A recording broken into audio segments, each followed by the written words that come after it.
রাত হলে আমাদের বাসার সবার এটা ওইটা খাওয়ার ক্রেভিংস বেড়ে যায়, আর বিশেষ করে চিকেন জিনিসটা সবাই অনেক পছন্দ করে। আজকে বাসায় থাকা মাত্র কয়েক টুকরা চিকেনের পিস দিয়ে হেলদি একটা স্যুপ বানাবো বাসার সবার জন্য।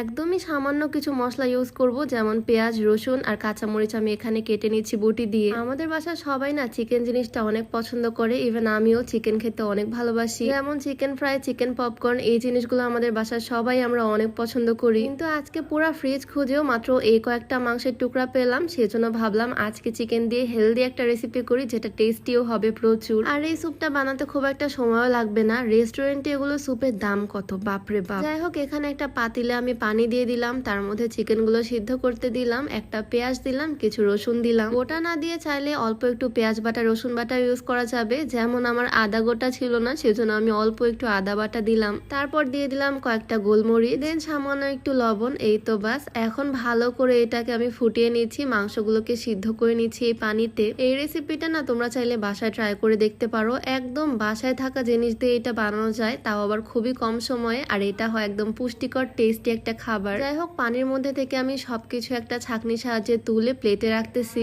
আর যে পানির মধ্যে সিদ্ধ করছিলাম, এই পানিটা কিন্তু ফেলে দেওয়া যাবে না। এই পানির মধ্যে মেইন স্যুপটা তৈরি হবে। অল্প একটু গুঁড়ামরিচ দিলাম আর একটু লবণ দিলাম, দেন আর একটু জাল করে এটাকে এভাবে রেখে দিলাম। এইদিকে চিকেনের যে পিসগুলো আমি সিদ্ধ করে নিয়েছিলাম, এগুলোকে হাত দিয়ে সুন্দর করে ছাড়িয়ে ছাড়িয়ে নিচ্ছি, একদম ঝুড়ি ঝুড়ি করে নিব হাত দিয়ে। একদম যখন ঝুড়ি ঝুড়ি হয়ে যাবে তখন আমি আবার ওই প্লেটের মধ্যে রেখে দিলাম। এগুলো দিয়ে স্যুপটা বানাবো। আর হ্যাঁ, তোমরা যারা লম্বা হতে চাও তোমরা চাইলে কিন্তু এই কম্বোটা ট্রাই করতে পারো। হাইট গ্রোথ প্লাস আর হাইট ডেভেলপমেন্ট, এই দুইটা সাপ্লিমেন্ট মিলিয়ে এই কম্বোটা। এই প্রোডাক্টগুলো বাংলাদেশের সায়েন্স ল্যাবে পরীক্ষিত হওয়ায় কোনো রকমের সাইড এফেক্ট নাই। এই কম্বোটা রেগুলার খাওয়ার মাধ্যমে হাড়ের শক্তি বৃদ্ধি করবে, হাড়ের বৃদ্ধির মাধ্যমে শরীরের উচ্চতা বৃদ্ধি করবে। আর এই সাপ্লিমেন্ট কিন্তু ছেলে মেয়ে যে কেউ খেতে পারবে। তো এই কম্বোটা তোমরা পেয়ে যাচ্ছ ফিট ক্যাফে 24 ফেসবুক পেজ থেকে। তাদের পেজটা আমার ডেসক্রিপশনে মেনশন করে দেওয়া থাকবে। যাই হোক, এদিকে আমি চুলায় একটা কড়াই বসিয়ে দিলাম, যে কড়াই আমি স্যুপটা বানাবো। খাবারটা একদম হেলদি হবে, তেলও ইউজ করতেছি একদমই অল্প পরিমাণে। কড়াইয়ে সামান্য তেল দিয়ে আমি রসুন কুচি দিয়ে দিলাম, যেটা আমি প্রথমে কুচি করে রাখছিলাম। তো রসুন কুচি দেওয়ার পর আমি চিকেনের পানিটা দিয়ে দিচ্ছি, যে পানিটা আগে আমি রেডি করে রাখছিলাম, যেটার মধ্যে চিকেনটা সিদ্ধ করা হয়েছিল আর কি। পুরো পানিটা আমি কড়াইয়ে ঢেলে দিলাম,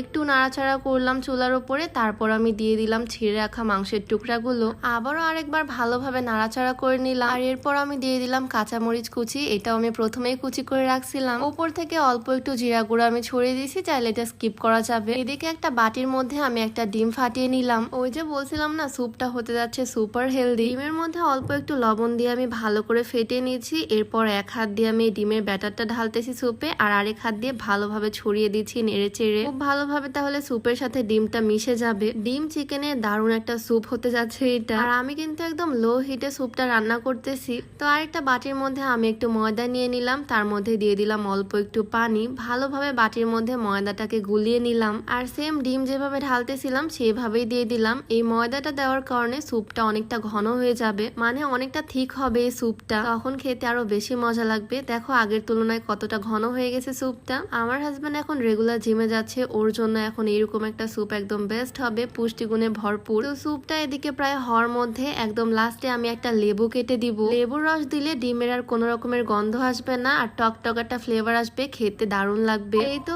একদম রেডি এখানে আমাদের চিকেন স্যুপ। আমি একটু হাতের মধ্যে নিয়ে লবণ চেক করলাম, খেতে কিন্তু দারুণ হয়েছে। আর যতটুকু স্যুপ বানাইছি আমরা 4 জন খেয়ে নিতে পারবো। এটা বাটিতে করে আমার হাজবেন্ডের জন্য তুললাম, ওকে এখন নিয়ে গিয়ে এটা দিব, দেখি ও পছন্দ করে কিনা। আমি একটু টেস্ট করে দেখলাম, আমার কাছে তো সত্যি দারুণ লাগছে। খিদা লাগলে এটা বানিয়ে খাওয়া যাবে চটপট, আহামরি কোনো ইনগ্রেডিয়েন্টসও লাগে না। তো এই বাটিটা নিয়ে আমি সোজা চলে গেলাম আমার হাজবেন্ডের কাছে। যে কয়েক পিস চিকেন ছিল সেটা ফ্রাই করে দিলে ও তো একবারেই খেয়ে ফেলতো, আর স্যুপ করাতে আমরা বাসার সবাই মিলে খেতে পারবো। আমি তো ওয়েট করতেছিলাম ওর রিয়াকশনের জন্য, আর ও যখন মুখে দিল তারপরও বললো এটা ভীষণ টেস্টি হয়েছে। এই জিনিসটাও অনেক পছন্দ করছে। আর সত্যি বলতে এইরকম স্যুপ এক বাটি খেলে পেটটাই একদম ভরে যায়। ছোট বাচ্চারা থেকে শুরু করে বড়রা যে কেউ এটা পছন্দ করবে, চাইলে কিন্তু বাসায় এটা ট্রাই করে দেখতে পারো। তো আজকের ভিডিওটা তোমাদের কাছে কেমন লাগলো অবশ্যই কমেন্টে জানিও। দেখা হয়ে যাবে নতুন কোনো ভিডিওতে। সবাইকে আল্লাহ হাফেজ।